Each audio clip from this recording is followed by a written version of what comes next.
Assalamualaikum warahmatullahi wabarakatuh. Kembali lagi berjumpa dengan saya dalam materi yang akan saya sampaikan berikutnya tentang struktur anatomi gigi. Mungkin pada pertemuan sebelumnya kita menjelaskan tentang struktur anatomi gigi yaitu enamel. Kali ini saya akan menjelaskan tentang struktur jaringan keras gigi yaitu dentin. Kita tentunya sebagai seorang dokter gigi harus mampu memahami dan menjelaskan tentang karakteristik dari struktur anatomi gigi yaitu dentin karena merupakan dasar dalam penentuan diagnosis dan rencana perawatan. Dalam video kali ini saya akan membahas tentang apa itu jaringan keras gigi yaitu dentin, komponen dan apa yang terjadi. Dentin merupakan struktur jaringan keras gigi yang berada di bawah enamel dan sementum, dan dia berwarna kekuningan, serta merupakan area yang paling luas dari struktur gigi. Di mana karena merupakan area yang terluas di struktur gigi, dia ada di bagian mahkota dan bagian akar gigi. Jika terjadi kerusakan pada dentin, akan mengalami regenerasi atau akan bisa kembali lagi menjadi normal. Dentin sendiri merupakan jaringan keras gigi yang terremineralisasi dan merupakan jaringan yang berasal dari mesoderm karena dia merupakan jaringan yang terluas di antara mahkota dan gigi, sehingga pada daerah dentin bagian mahkota tertutup oleh yang namanya enamel gigi yang tadi pada pertemuan sebelumnya sudah saya jelaskan tentang enamel gigi. Kemudian pada dentin yang bagian akar tertutup oleh yang namanya sementum. Struktur jaringan keras gigi di bawah enamel dan sementum ini yang sangat berwarna kekuningan dan merupakan area yang terluas dari struktur gigi.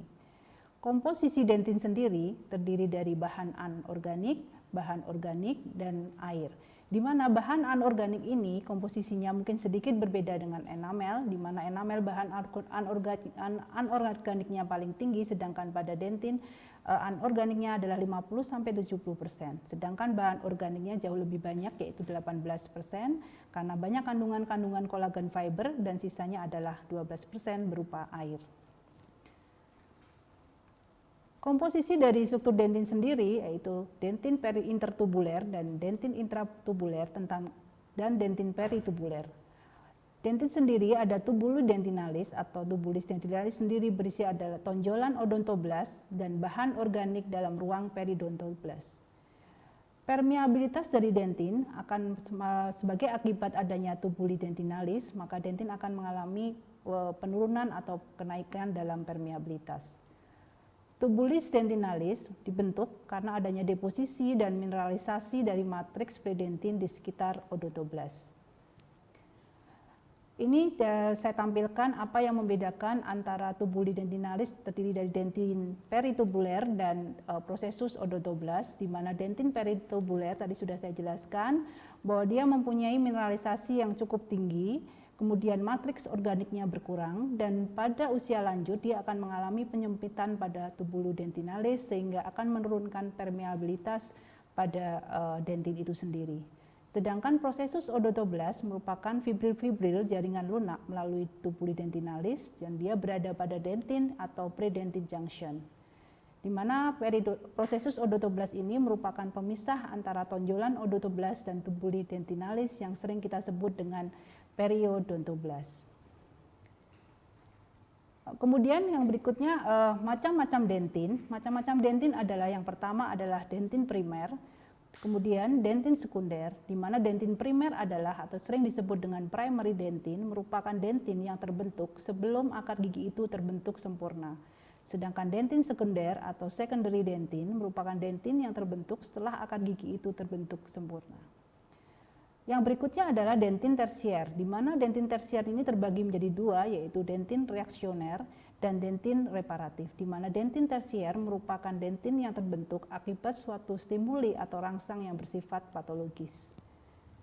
Yang berikutnya adalah dentin normal, di mana dentin normal ini mempunyai karakteristik yaitu tubulus dentinalis dengan prosesus odontoblas yang halus dan tidak ada kristal pada dinding tubulus dentinalis.